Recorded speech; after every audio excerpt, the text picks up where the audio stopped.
simot ngayon ako.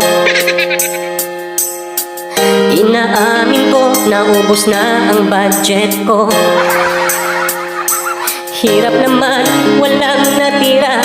January pa lang, puno pinatuyo aking ulam. Yan agad aking ulam. Dapat pansin ko, lagi akong tulala.